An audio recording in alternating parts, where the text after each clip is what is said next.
vamos a revisar este último tema de la fase 1. Cada uno de ustedes es un tema también importante, de las cuales hay que saberlo manejar, utilizar, y donde también han venido un sinfín de preguntas, ¿no?, que se pueden hacer de diferente tipo. Como les mencioné, por favor, la asistencia, una hojita por favor si tuviesen con su firma.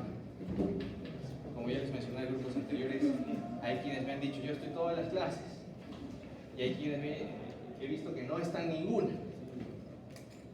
Entonces vamos a valorar, y yo ya sé más o menos quiénes participan, quiénes están.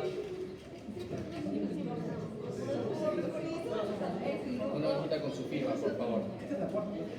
Menos 2 puntos en el examen va a venir quienes solamente no estén en esta clase, y obviamente los que tienen participación les va a sumar obviamente un puntaje adicional. Sí, una hojita entonces, por favor. Bien. Vamos a hablar del manejo de glucocorticoides. Ya, entonces vamos a empezar hablando un poquito de la historia rápidamente. Se acordarán de Thomas Edison. De repente han escuchado hablar de Thomas Edison, obviamente. En 1855 hizo su primer descubrimiento trabajando con una sustancia en animales, roedores, también trabajó en cerdos, fue el primero, y que aisló sustancias A, B, C, D, E. No sabía cuál de estas, pero había visto que una de ellas tenía una sustancia que generaba, al aplicarle a los animales a los cuales le inyectaba, les generaba mayor rendimiento, menor fatiga, mayor capacidad de resistencia, se desarrollaban mucho más y obviamente tenía algo positivo. Evidentemente, fue el interés. Es por eso que Thomas Edison siguió dedicándole, tuvo reconocimiento en su época, pero no como quizás, analizando la historia, no como uno hubiese esperado, ¿no? Porque Thomas Edison terminó falleciendo, era una persona muy depresiva. Si bien fue reconocida, no pudo destacar más allá debido a sus constantes depresiones. Pero dio el descubrimiento más importante quizás hacia el futuro, de lo que estamos todavía en proceso de conocer. Y en 1935, en Estados Unidos, Kendall la consiguió ya no como sustancias A, B, C, D, y no sabíamos cuál era. Ya la aisló como cortisona, le puso el nombre de cortisona, una sustancia cristalina, que le puso el nombre porque ya se había visto que esta sustancia se extraía de las glándulas suprarrenales o adrenales, ¿no?, por su ubicación, y porque justamente se había visto ya que se producía a nivel de la corteza de la glándula. Al año siguiente ya se trabajó mucho más con extractos justamente de las glándulas de animales, ¿no?, justamente de porcinos, de cerdos, ya para tratar esta enfermedad que ya se denominó en base justamente al descubridor, ¿no? Personas que estaban con debilidad, fatiga, ¿no?, se desmayaban, ¿no? Y esto se plasmó en un libro. Thomas Edison pudo describir estos síntomas. En esa época tuvo algunos libros, y en base a esto justamente ya se le puso la enfermedad de Edison. En la Segunda Guerra Mundial se utilizó estos extractos, se le colocaban a algunos pilotos de avión y tenían más resistencia, tenían más horas de vuelo, toleraban alturas más altas, más de 4.000 metros para ese tiempo, y obviamente era un descubrimiento de la época, ¿no? Y justamente en 1949 los estudios de Kendall se asociaron con los de Hensch, y ambos recibieron el premio Nobel al año siguiente, ¿no?, en medicina y fisiología. ¿Por qué? Porque ya trataron esta enfermedad y ya la tenían denominada como artritis reumatoide, por la deformación de articulaciones, con dolor articular crónico intenso, y se veía que al aplicarle estos extractos de glándulas mejoraba. mejoraban, calmaban el dolor, como que su enfermedad se detenía. ¿Listo? Y se vio que ellos utilizaban estos fines antiinflamatorios e inmunosupresores, a pesar que hasta la actualidad todavía falta mucho por investigar, es verdad. Y eso por eso lo vamos a ver ahora. Solo para recordar, dos tipos. Tenemos dos tipos de esteroides. Yo lo divido así, en algunas bibliografías lo van a encontrar como tres, pero dos, corticosteroides, y los corticosteroides están divididos en glucocorticoides y mineralocorticoides. Y los andrógenos. ¿Listo? Tenemos acá la glándula suprarrenal, su zona glomerular, glomerulosa, mineralocorticoides, la fascicular, los glucocorticoides, la reticular, los andrógenos, y la medular, las catecolaminas, entre ellas la epinefrina. El cortisol, cortisona, es el glucocorticoide de referencia. Purificado hidrocortisol, glucocorticoide endógeno, biológicamente activo. ¿Listo?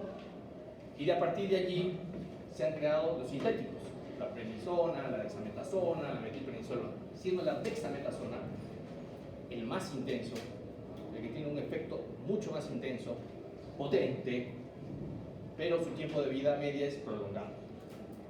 Cuidado, y tiene un fuerte efecto glucocorticoide.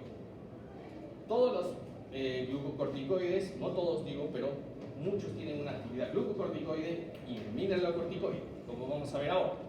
Solo para recordar, tenemos dos ejes, ¿no? Eje hipotálamo hipófisis adrenal y el eje renina angiotensina aldosterona. ¿Listo?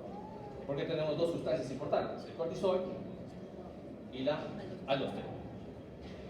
Bien, tenemos dos factores importantes aquí que van a tener una acción positiva sobre el hipotálamo, los factores estresantes, las infecciones, el ejercicio, la hipoglicemia y los factores emocionales, evidentemente. Y los factores biológicos, ritmo circadiano. El ritmo circadiano, ¿en qué horas del día es más intenso la secreción de cortisol? Que me levanten la mano, por favor. ¿Y por qué? A ver. En la mañana. En la mañana. ¿A qué horas? Antes de cortarse. Más intenso, ¿ah? ¿Otra opinión? ¿No están de acuerdo? 6 de la mañana. 6 de la mañana. 5 de la mañana. Se levantan a las 5 y a las 5 es así. Tiene que ver la luz solar, ¿va?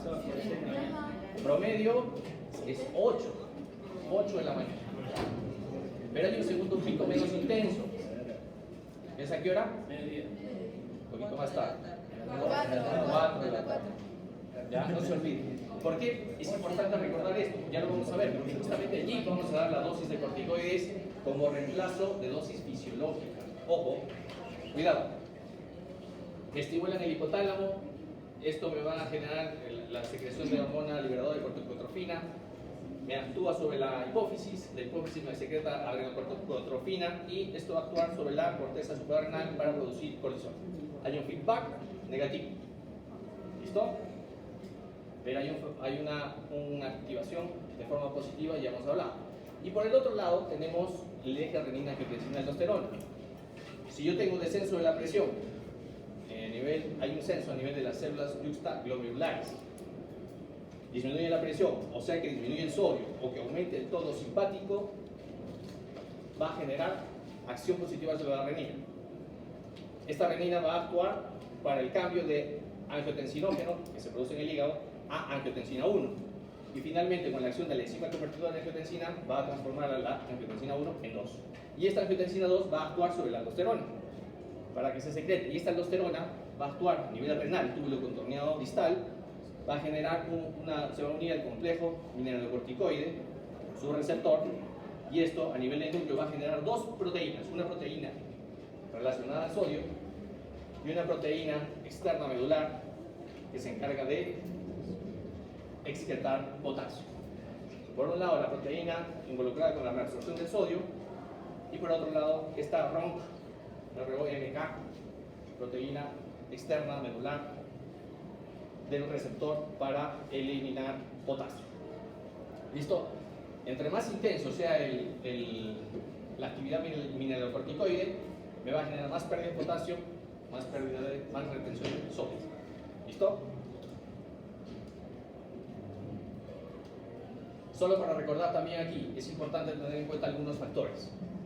Los glucocorticoides no viajan solas, tienen una proteína ligada, que es la transportina. Esta proteína ligada a ese como cortisol va por difusión, va a pasar la membrana semipermeable a través, mediante su liposolubilidad, y va a unirse a un complejo de proteínas de shock térmico, que tenemos aquí algunas. Este complejo, por translocación, va al núcleo y va a generar aquí una transcripción, ¿no? A través de un RNA mensajero, pero va a actuar sobre el ADN, ¿no? Va a haber algunos cambios allí, a través de exones, intrones, ¿no? Y me va a generar una alteración de la función celular a través de proteínas ya alteradas, justamente a través de todo este proceso. ¿Listo? ¿Y por qué activo esto? Para entender lo que voy a hablar. Translocación, transcripción y proteínas alteradas. ¿Cuándo doy glucocorticoides? Ya les dije, ritmo circadiano, ¿no? 8, 4 la. No se olvide, y es allí donde yo voy a dar los corticoides. Si yo quiero dar como reemplazo o si quiero inhibir el eje hipotálamo hipófisis adrenal. No se olvide, factor biológico positivo que actúa sobre el hipotálamo. Efectos genómicos y no genómicos. ¿Por qué es importante los efectos genómicos y no genómicos? Es para ver la dosis y su mecanismo de acción. Si tengo efectos genómicos, tienen una acción más o menos prolongada de 30 minutos a más. ¿Listo? De los glucocorticoides. Se trata de un efecto cuantitativo de ocupación de receptores. Dependiendo del glucocorticoide, ocupo receptores, ya sea porque quiero ocupar el 100% de receptores para una respuesta intensa, efecto máximo, o duradero, o los dos. Si yo tengo una saturación de receptores, por ejemplo, a una dosis, se toma como referencia la prednisona porque es bioral, es la que más se ha establecido, se ha trabajado para enfermedades estables y a largo plazo, la prednisona. Pero con fines de bioequivalencia se toma como referencia la hidrocortisona. ¿Listo? Entonces, acá es importante que tengamos en cuenta esta dosis, 7.5 miligramos día de prednisona. Premisa número 1, para que no se olvide. Si yo doy dosis inferiores a esta dosis, justamente dosis inferiores a 7.5 de prednisona, se ocupa la saturación de receptores es inferior al 50%. ¿Listo? Para empezar. Si doy dosis de 7.5 a 30, se ocupa receptores entre un 50 y 100%. Y si doy dosis de 30 a más por día de prednisona, me ocupa el 100% de receptores. De acuerdo a la intensidad que yo quiero buscar como efecto máximo. Entonces acá hablo de efecto máximo de forma directa o indirecta. Si es directa, va a formar un complejo que actúa, ¿no?, como factor de transcripción, que ya hemos hablado previamente. Y un efecto indirecto, ¿qué va a hacer? ¿Qué funciona? De forma indirecta va a inhibir otros factores de transcripción. Entre ellos, genes proinflamatorios como el factor nuclear kappa B. ¿Listo? Para entender un poquito de la fisiopatología al usar glucocorticoides. Y hay efectos no genómicos que van a actuar sobre el receptor citosólico del glucocorticoide. Y esto cobra importancia sobre todo para cuando yo uso dosis bajas, ¿no? Este tipo de receptor se está estudiando cada vez más, junto con el que voy a mencionar. En estado basal, este receptor se fija a numerosas proteínas, las chaperonas que custodian, que acompañan, ¿no?, a los corticoides. Sobre todo estas son proteínas de shock térmico que están involucradas con temperatura, obviamente. Y al formarse este complejo glucocorticoide con el receptor, estas proteínas se van a liberar en el citoplasma. Y van a actuar una acción de efecto clínico, los síntomas, ¿no? Y es más rápido los efectos genómicos, más rápido que los efectos genómicos cuando se dan sobre todo dosis bajas de corticoides. ¿Listo? Justamente responsable las chaperonas. Por otro lado, tenemos este efecto genómico inespecífico por interacción con las membranas celulares. Ya les dije, liposolubilidad de los glucocorticoides. Atraviesan pasivamente las membranas y aquí sucede algo. Una parte de los glucocorticoides se va a quedar en el interior de la membrana, ¿no? Y esta parte va a alterar la actividad de transportadores transmembrana, en especial las que intervienen en el transporte transmembrana de calcio y sodio.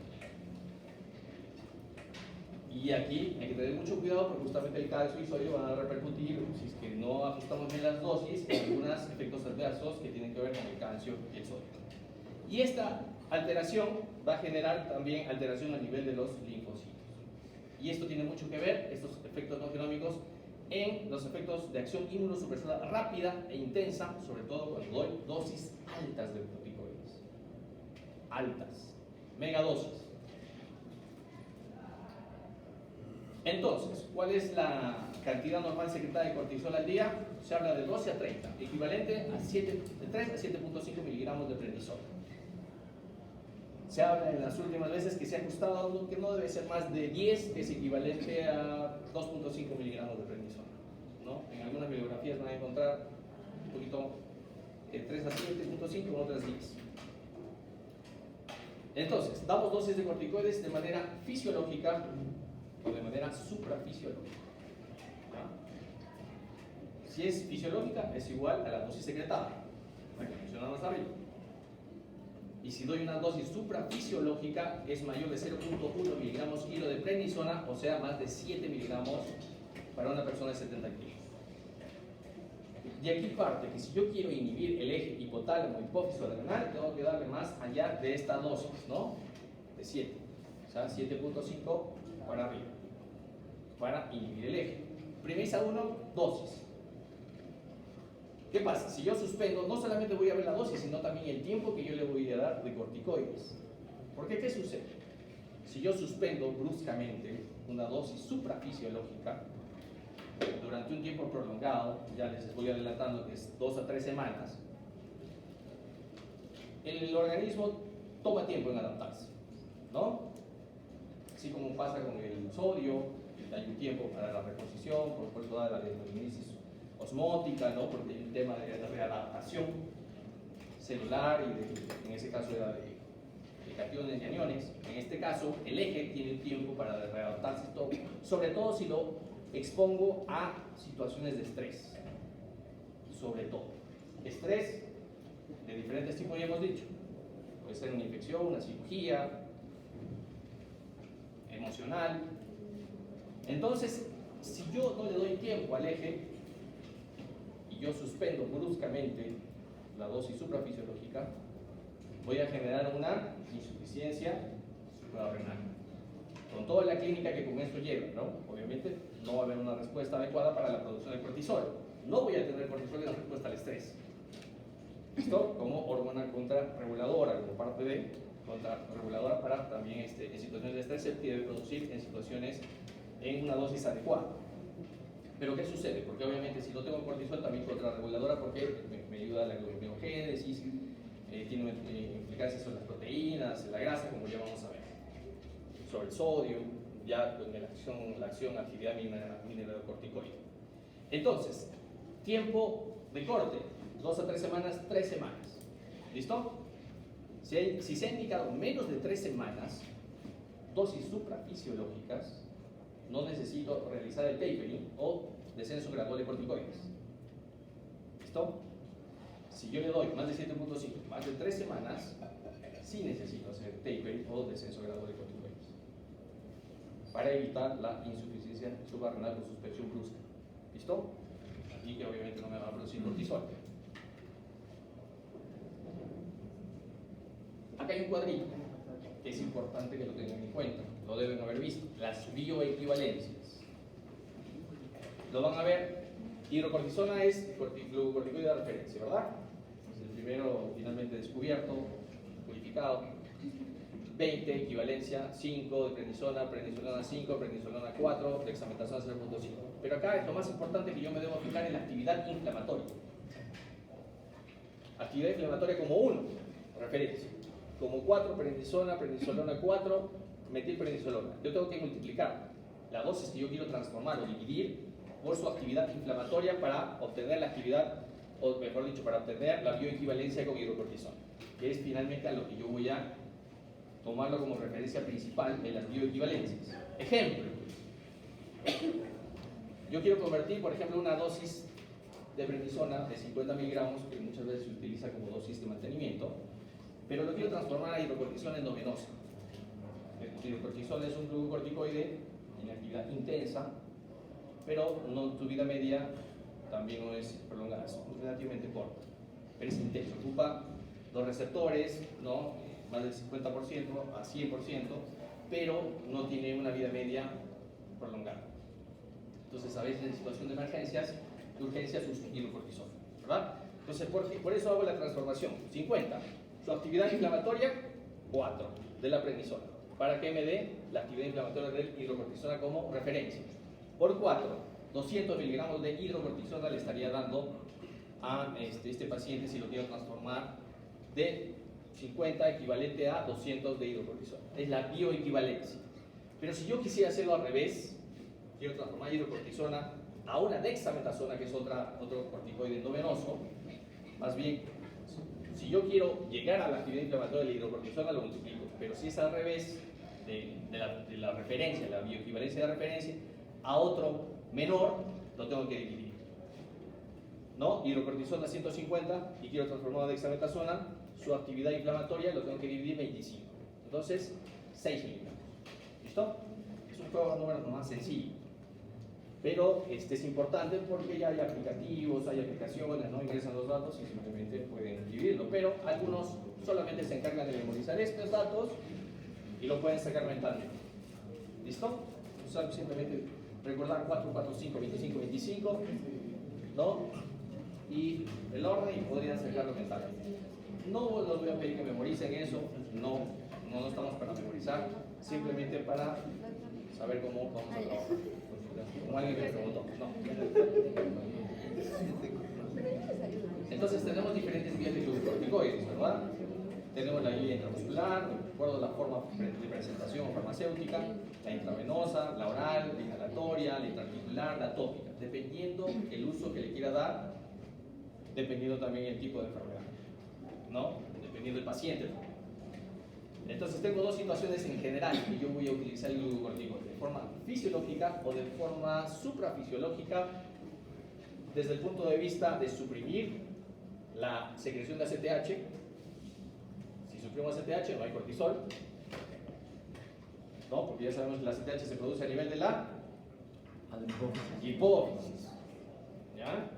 No se olviden, ese es un punto clave, ¿no? Y ya lo saben, simplemente para recalcar. Y acción antiinflamatoria e inmunosupresión. ¿Listo? Si yo quiero utilizar la vía oral, ¿uso cuál? Prednisona. Es el glucocorticoide de referencia. Puedo utilizar otros, pero es el más estudiado, es el que tiene una duración intermedia, tiene bajo costo, tiene un bajo efecto mineralocorticoide. Ya saben que es el efecto mineralocorticoide, tiene sodio, elimina potasio.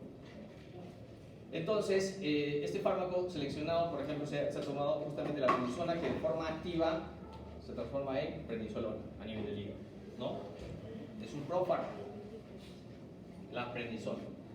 Entonces, yo puedo darle en dos formas, una dosis diaria o una dosis de días alternos, la prednisona. Esta es dosis de mantenimiento. Cuando yo quiero, de repente ya pasó una fase aguda, una emergencia, ya quiero dar una dosis de mantenimiento, saco su bioequivalencia, ¿no? Le doy iniciar de repente hidrocortisona, de repente como respuesta rápida, intenso, menos duradera, y le cambio a prednisona. Entonces yo quiero darle dosis, una sola dosis, o le doy de acuerdo al ritmo circadiano que dijimos, ¿no? Dos dosis, 2 tercios, 1 tercio. Puedo darle una dosis completa a las 8 de la mañana, o darle 2 tercios a las 8 de la mañana y 1 tercio a las 4 de la tarde. ¿Listo? Entonces podemos utilizarlo de esa manera, ¿no? Con el fin de lograr menor supresión posible del eje. Lo que se quiere finalmente, igual que hablamos con los opioides o analgésicos, la menor dosis posible y por el tiempo que sea justamente necesario, para evitar también los efectos adversos. Pero no por efectos adversos voy a tener temor de usar glucocorticoides. Si van a escuchar pacientes que dicen, no, doctor, ¿qué me va a dar corticoides? Me va a dar infecciones, me puede pasar algo, me puedo morir. No hay que tener miedo, hay que explicar. Dosis altas por tiempos cortos, ¿no? El problema surge cuando doy tiempos prolongados. Y si eso le sumo dosis muy altas por tiempos prolongados, obviamente, como cualquier medicamento, va a generar efectos adversos. ¿Listo? Días alternos, menor potencial tóxico y es más fácil el tapering o el descenso gradual de glucocorticoides. ¿Ya? Si yo tengo que escoger, puedo usarlo de las dos maneras. ¿Listo? ¿Cuál es la intención? Recuperar el eje, ¿no? Si está inhibido, lo recupera. Vía parenteral, que es un tema muy importante que está en pleno apogeo y quizás va a dar mucho que hablar. La pulsoterapia o megadosis de glucocorticoides. ¿Listo? ¿Cuándo usarlas? Es importantísimo saber manejar la pulsoterapia o megadosis, porque podríamos tener un paciente que está comprometida, hay un riesgo de muerte alto, y yo por temor a usar glucocorticoides en dosis altas o megadosis no se la doy. Y si no se la doy, el paciente también es paciente. Y hemos visto, obviamente, en la práctica clínica mejorías espectaculares con megadosis cuando hay pacientes que ya nadie da crédito para que puedan sobrevivir. Entonces, la pulsoterapia se da por vía endovenosa, uno en infusión. Normalmente puedo utilizar sueros glucosados o sueros salinos, dependiendo si es diabético, tiene hiperglicemia, uso sueros salinos, ¿no? También hay que ver la presión arterial. Sueros salinos me pueden generar un poco más de aumento de la presión arterial y es beneficioso más bien si están hipotensos. Dosis altas sería 1 gramo al día o lo equivalente a 15 miligramos por kilo de peso de metilprednisolón. ¿Por qué escojo metilprednisolón? Porque tiene un bajo o nulo efecto actividad mineralocorticoide. Ya hemos visto que en el eje, ¿no? Tenina, angiotensina, aldosterona. La tolerabilidad es buena, pero hay ciertos efectos, reacciones adversas, como cualquier medicamento. Se puede presentar cuando doy los pulsos, ¿no? Las cefaleas, los trastornos visuales, puedo tener artralgias, edemas inferiores. También puede haber infecciones, sí puede haber infecciones, ¿no? Hay que tener cuidado. Si veo que hay posibilidad de hacer infecciones, hay que ver focos, ¿no? Desfocalizar al paciente y, si es que requiere tratamiento antibiótico, se da. Junto puedo darlo con corticoides, no hay problema. Shock anafilácticos también se han dado con glucocorticoides. Trastornos de ritmo cardíaco pueden haber, ¿no? Ya sabemos que algunos tienen una actividad mineralocorticoide, sodio de potasio y por eso, y el calcio también, ¿no? Como ya hemos visto. Por eso pueden dar alteraciones del ritmo cardíaco. Accidentes neuropsiquiátricos, necrosis aséptica de cadera. Hay casos de muerte súbita, pero esto se ha visto sobre todo de acuerdo a la velocidad de infusión. Cuando es menos de 90 minutos, en algunos casos se ha dado esto de muerte súbita. ¿Listo? Pero no por eso es que tengan temor de usarlo. ¿Listo? La infusión va de 2 horas a más, ¿no? Y hay que vigilarlo siempre hasta 4 horas después. ¿Y por qué? ¿Por qué tengo que vigilar? Ya hemos dicho que algunos tienen actividad mineralocorticoide, ¿verdad? Entonces, algunos me van a hacer retener sodio y eliminar potasio. Entonces, si un paciente está con hipocalemia, ya de inicio, y yo le doy un glucocorticoide, me puedo generar que se agrave más bien la hipocalemia, que se haga severa, de repente me haga trastorno del ritmo, ¿no? Cardíaco, arritmias, y me puedo generar la muerte. Entonces, tengo que tener cuidado con el potasio. Y es por eso que tengo que monitorizar al paciente cada vez que doy megadosis y pulsos de corticoides. Sobre todo el potasio.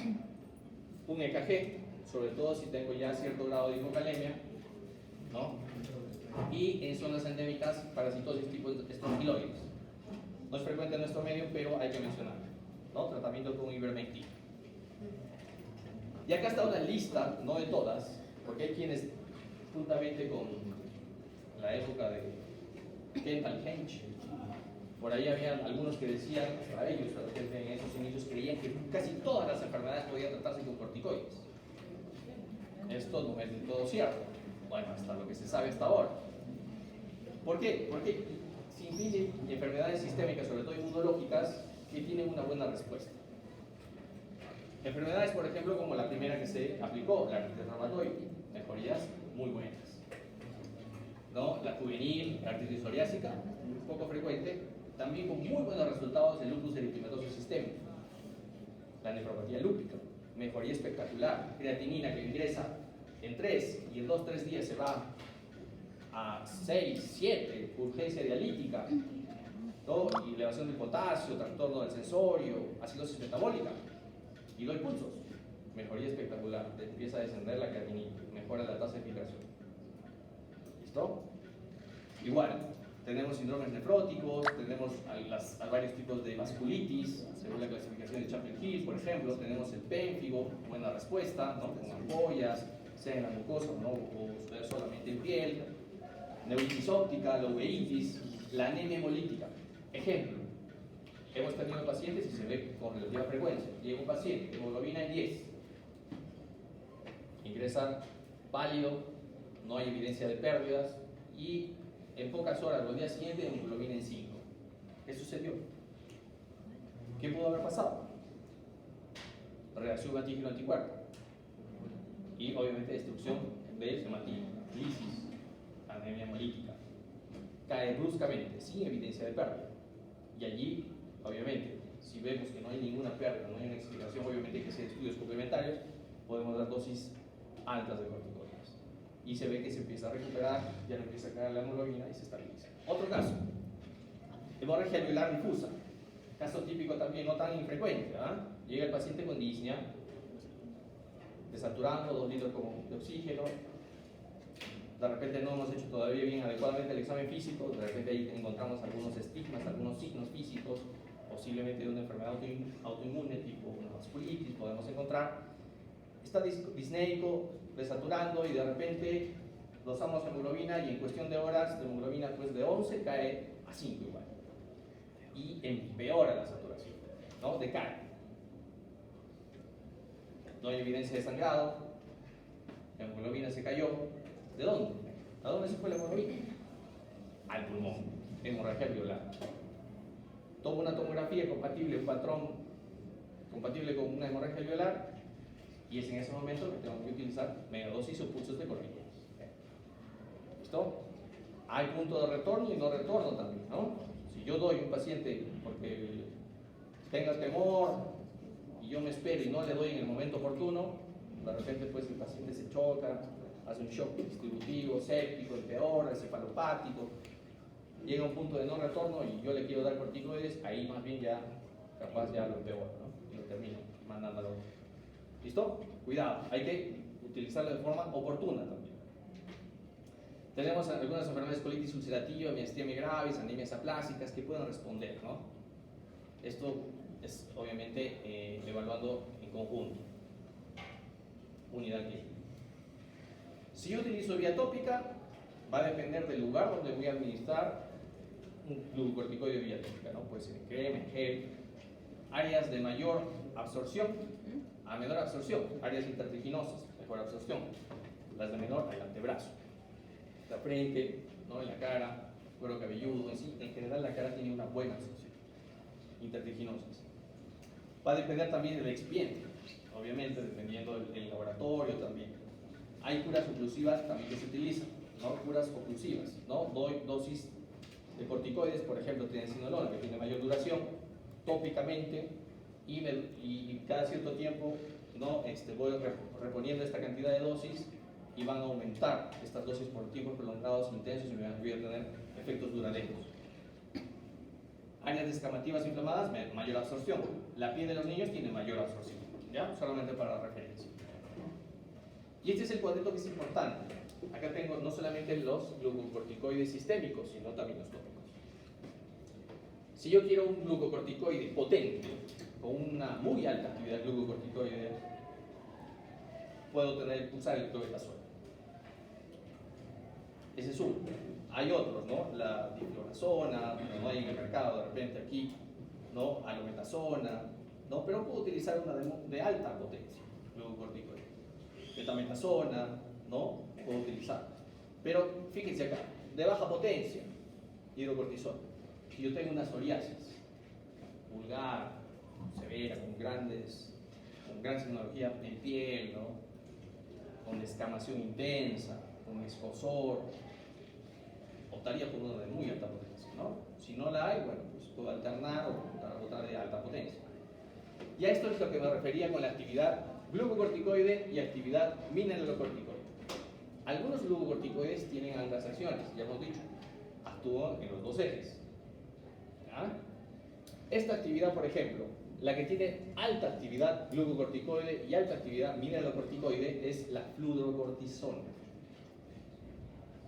que se utiliza muchísimo en algunos tipos de insuficiencia suprarrenal. Porque al inhibirse los dos ejes, finalmente, los dos ejes van a estar alterados, no produzco ni cortisol ni aldosterona. Entonces voy a tener la clásica triada, ¿no? En algunos casos que yo lo voy a mencionar en un momento. Tenemos la metilprednisolona para dosis altas, acá lo ponen como nula, ¿no? Otro va a estar baja acción mineralocorticoides, por eso que se prefiere, sobre todo por la actividad inmunosupresora antiinflamatoria, no tanto por la actividad mineralocorticoide. ¿Listo? Esta es la base para cuando yo utilizo megadosis o en general corticoides y yo quiero una acción antiinflamatoria, antialérgica o inmunosupresora. Cuando se utilizó para el COVID, justamente es por esto, ¿no? La cascada, es famosa cascada de citoquinas, ¿no? Los estados proinflamatorios intensos, a veces agudos, también puede haber crónicos, pero inhiben la producción y secreción de citoquinas proinflamatorias, casi todas.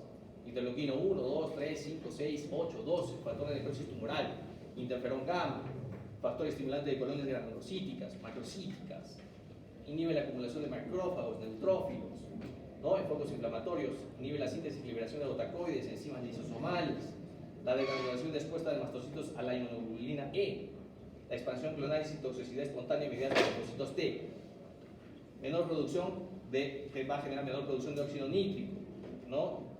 Actuar justamente a nivel de la fosfolipasa A2, ciclooxigenasa, en general, bien, tiene una actividad prácticamente a todo nivel. ¿Listo? Solamente para recordar esto. Y tiene obviamente acción en diferentes órganos y tejidos, ¿no? Inflamación, ya hemos dicho. Hidratos de carbono, estimulan la gluconeogénesis hepática, tiende a aumentar el cortisol, la glucosa, ¿verdad? Lípidos, es lipolítica y reorganiza la grasa. Es frecuente en en el Cushing, cuando doy exceso de glucocorticoides de vía endógena, o enfermedad de Cushing en forma de producción ectópica de glucocorticoides, que va a generar la argiva de búfalo, ¿no? Estados Unidos será bisonte. ¿Y qué más? Otro signo, la cara de luna llena. ¿Y qué más puedo tener en una insuficiencia suprarrenal? Hay una triada, ¿no? Dependiendo de la división de los dos ejes, ¿no? Hipotensión es una. Hiponatremia. Y te doy un punto si dices la otra. Ese es el tipo. Y hipocalemia, hipercalemia, ¿no? Acuérdense de esa triada. Por favor. Carpio.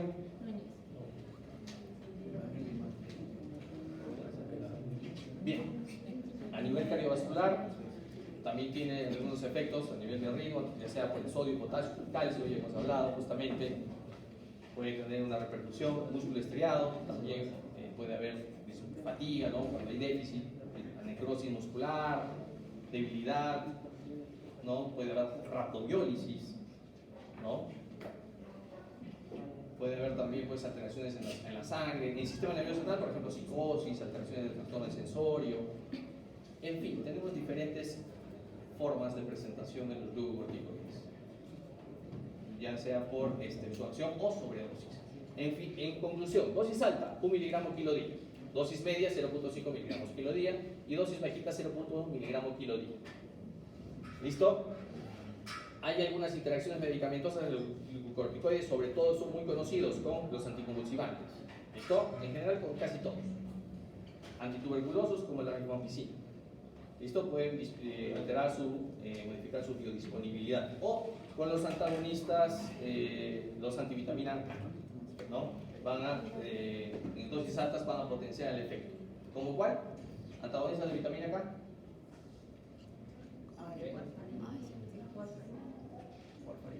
Warfarina. Está bien.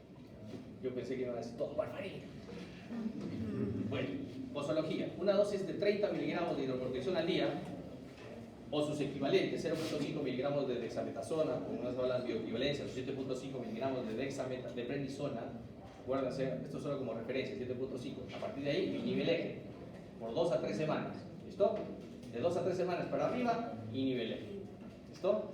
Superior a esta dosis, que puede ser equivalente a 30 miligramos de hidrocortisona o 0.5 miligramos de dexametasona, administrada obviamente por este tiempo, ¿no? Efectos adversos. Sobre todo, los efectos adversos voy a verlos cuando doy dosis prolongadas, ¿no? Tratamiento prolongado de glucocorticoides. La supresión del eje, ya sabemos, el síndrome de Cushing, la atrofia de las glándulas suprarrenales, las cortezas se hacen pequeñas, ¿no? Hay una inmunosupresión, pueden haber infecciones, ¿no? Hiperglicemia, puede ser una diabetes mellitus debut, sangrado gastrointestinales, sinergismo, AINES, glucocorticoides, riesgo de sangrado digestivo. Cuidado al utilizar la combinación. Pancreatitis por glucocorticoides. Úlceras pépticas, ya mencioné, osteoporosis, necrosis avascular de cadera, hipertensión por el tema de la retención de sodio, trombosis, vasculitis pueden debutar, mala cicatrización de heridas, atrofias cutáneas, telangiectasias, las clásicas estrías, ¿de qué color? Violáceas o rojas vinosas, rojizas, ¿no? Para diferenciar de otras estrías, ¿no? Si yo tengo eso, quizás estoy dándole tiempo prolongado de glucocorticoides, ¿ya? O de forma exógena está recibiendo, puede ser también. Trastorno de la conducta, ¿no? Psicosis, de repente habla incoherencias, ¿no? De repente no es joven, no sabemos por qué. Hay que ver glucocorticoides exógenos o de repente pues hay un foco ectópico allí, ¿no? De producción de ácido H. Bueno, alteraciones hidroelectrolíticas y reproductivo, bueno, hipogonadismo, podemos tener retraso del crecimiento fetal, retraso en la pubertad, ¿no? Bien, esto es una de tantas. Cuando hago yo el tapering o descenso gradual de corticoides, tengo dos formas de hacerlo. Esto es importante. Ya sabemos a partir de cuánto, ¿no? Voy a hacer el tapering, ¿no? Cuando supera el tiempo de 3 semanas y la dosis supera de 7.5 de prednisona como referencia o sus bioequivalentes. Si yo doy dosis superiores de un corticoide, en este caso de prednisona de 60 miligramos, los puedo hacer descensos, obviamente estoy hablando de dosis ya de mantenimiento, ¿eh? Ya estoy hablando de dosis de mantenimiento, prednisona, dosis de 60 miligramos al día o superiores, voy descendiendo de 20 en 20 por semana. Si doy ya llegó a 40, ¿no? O 50, ya descendiendo, puedo ya disminuir de 10 en 10 por semana. O si ya llego a 5 a 10 miligramos por día, ya puedo ir disminuyendo de 5 en 5. O puedo disminuir en porcentaje de 10 a 20, ¿no? Cada 1 a 2 semanas. Y esto obviamente ya no se producen síntomas de déficit de cortisol. Justamente es para todo eso el tapering. ¿Ya? No vaya a haber insuficiencia suprarrenal por deprivación brusca de corticoides, ¿ya? Entonces hay algunos que hacen el tapering con pocos días, ¿no? Entonces tiene que ver también el tiempo, los dos. Pero hay algunas salvedades, excepciones, como suele pasar. Se puede suspender los tratamientos crónicos con menos de 5 miligramos de prednisolona o prednisona y los de menos de 3 meses, ¿no? Pero vigilando siempre estrechamente los datos de insuficiencia suprarrenal, cuando son tratamientos crónicos. Allí tengo que tener cuidado. Pero sobre todo cuando tengo duraciones de más de 3 semanas, largos, más de 5 miligramos de prednisolona, por ejemplo, al día, sobre todo en pacientes inmunosuprimidos, que puedan tener estar expuestos a estados proinflamatorios crónicos, que me van a generar pues de repente ya un consumo de cortisol en el tiempo, allí tengo que hacer el tapering o disminución gradual. ¿Listo? Y para terminar, caso clínico para ustedes. Paciente varón de 45 años. Ingresa al hospital por dolor abdominal tipo cólico. Náuseas, vómitos, diarrea acuosa. Al examen, frecuencia cardíaca 130, una presión de 90-52. Está hiperpigmentado, generalizado, con parches de hipopigmentación en tronco de forma progresiva desde hace 8 años. Esta es la foto antes, no es que tenga filtro por si acaso, ¿no? Es antes y este es después, antes de los 8 años. Entonces se hiperpigmenta, pero también tiene unos parches de hipopigmentación en tronco. En abdomen hay una hiperestesia de la palpación profunda, ¿no? Porque viene por un dolor abdominal. Pérdida de peso, hay fatiga, episodios de mareo durante este periodo de 8 años. El hemograma, 13.000 leucocitos, sodio en 126, glucosa en 64, ACTH elevada. ¿Cuál es el tratamiento inicial en este paciente? Hidrocortisona 50 a 100 miligramos cada 6 horas, metilprednisolona 1 gramo endovenoso por 3 días, hidrocortisona 300 miligramos endovenoso y luego prednisona, fluorocortisona 0.1 miligramos por vía oral al día, y prednisona 50 miligramos vía oral por 2 semanas. Quiero que me digan en primer lugar qué tipo de enfermedad estamos hablando. En primer lugar, a ver, Enfermedad de Addison. ¿qué es la enfermedad de Addison? A ver, Cuando ya hay una insuficiencia suprarrenal y hay síntomas tanto de deficiencia de mineral corticoide como glucocorticoide. la pregunta, la enfermedad de Addison, sabemos que hay insuficiencia suprarrenal primaria, secundaria y terciaria. Las centrales son la secundaria y terciaria. Si me dices enfermedad de Addison, y para todos, ¿no? Y de esto aprendemos, ¿de qué tipo de insuficiencia suprarrenal estás hablando? ¿Y por qué dirías enfermedad de Addison y no otro tipo? A ver. Por la edad del paciente y porque tiene la ACTH elevada. La ACTH elevada. Esto te hace la diferencia. Sí, no es exento. Para empezar, ¿qué es una enfermedad de Addison? Para empezar, en todo el punto. ¿Qué es una enfermedad de Addison? Es cuando ¿Es primaria, secundaria o terciaria? es secundaria. Es que no es central. Sí, es central, secundaria y terciaria. Porque estamos hablando de hipotálamo y hipófisis. Y primaria es glándula suprarrenal. El problema es la glándula suprarrenal. Entonces, una enfermedad de Addison o insuficiencia suprarrenal primaria. Bien.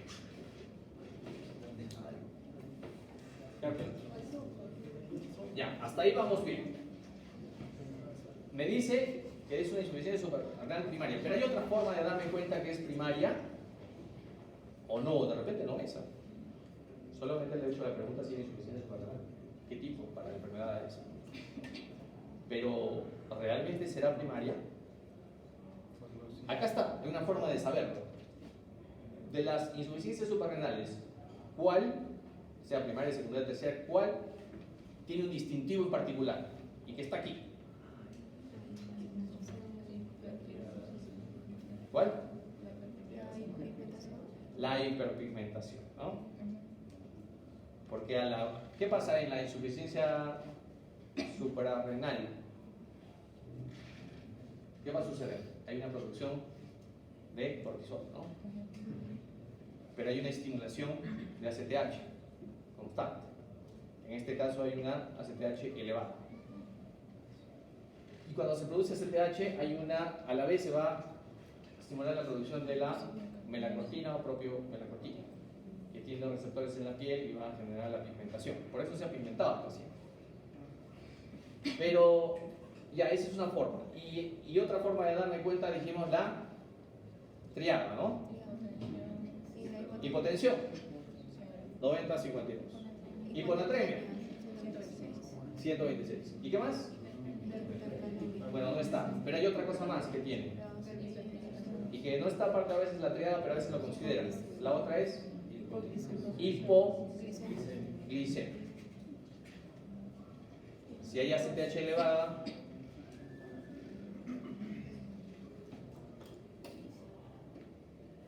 le voy a hacer una estimulación de ACTH para ver si es enfermedad o no. Normalmente, para yo deslindar si es una enfermedad de Addison, una suprarrenal primaria y secundaria, le hago una estimulación de ACTH. Le inyecto ACTH exógena. Y si yo le inyecto ACTH exógena, ¿qué voy a inhibir por feedback? CRH, ¿no? Y por lo tanto, finalmente, ¿qué voy a tener disminuido? El cortisol, ¿no? Va a estar disminuido cuando le doy estimulante. Si yo le doy ACTH, inhibo CRH y finalmente voy a inhibir ACTH, finalmente, ¿no? Y finalmente inhibo cortisol. ¿Sí? ¿Estamos de acuerdo? Hay pérdida de peso, hay mareo, ¿no? Obviamente el mareo puede ser por el sodio, pero ¿qué lo llevó a este estado? ¿Estamos hablando de un proceso crónico o agudo? Crónico. ¿Sí? ¿Seguro? Hace 8 años. Dice hace 8 años. Pero creo que... Pero ¿a qué ha sido sometido este paciente? Sí, tiene una enfermedad de fondo crónica, sí, es verdad. Pero el paciente viene por una crisis aguda. ¿Qué ha tenido? Aparentemente dice diarrea, ¿no? Puede ser que se haya sumado una infección. Entonces, el paciente viene porque ha sido sometido a estrés. Entonces, si ha sido sometido a estrés, no ha tenido cortisol y por lo tanto me ha generado la insuficiencia suprarrenal. ¿Listo? Entonces, si yo tengo una crisis aguda adrenal, ¿cuál es el tratamiento de elección para la crisis aguda adrenal? De los que están aquí. Es agudo, el paciente se puede morir en cuestión de minutos, horas. Allá. ¿Cuál? Tengo hidrocortisona A, hidrocortisona C, hidrocortisona, bueno, dos. La A, 50 a 100 miligramos cada 6. ¿Y por qué doy hidrocortisona? Hago la pregunta. ¿Por qué? Y para darte el puntito. Ya lo mencioné también. ¿Por qué escojo hidrocortisona y no dexametasona, y no metilprednisolona, no prednisona? ¿Por qué? Hidro. Ya, tiene. Ya, esa es una razón. ¿Y qué más? El paciente está en riesgo de morir, ¿no? Entonces, ¿qué tiene la hidrocortisona en relación a otros? ¿Más? ¿Potente o menos potente? ¿Y de acción más lenta o intermedia, rápida? Rápida. Acuérdense, ¿ah? ¿Por qué? Por eso usamos hidrocortisona. ¿Tu apellido es, por favor? Acá arriba.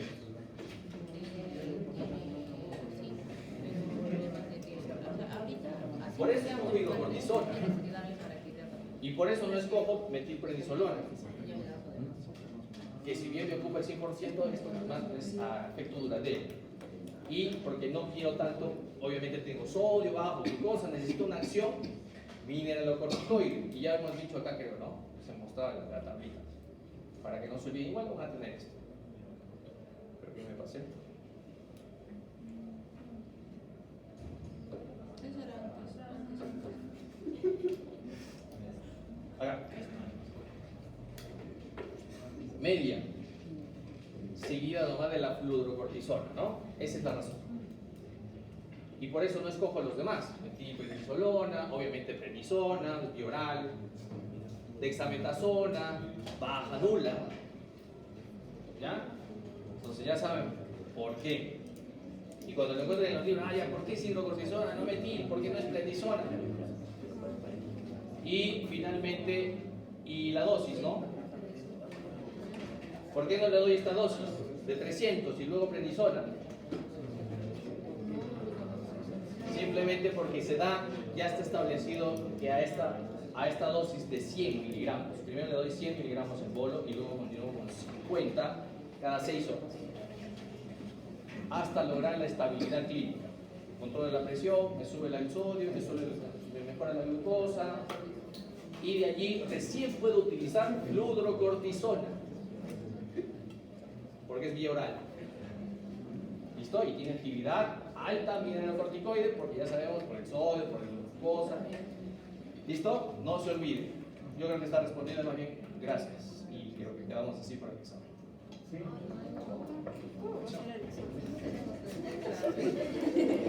O sea, por ahí ya.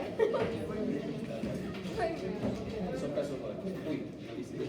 Gracias.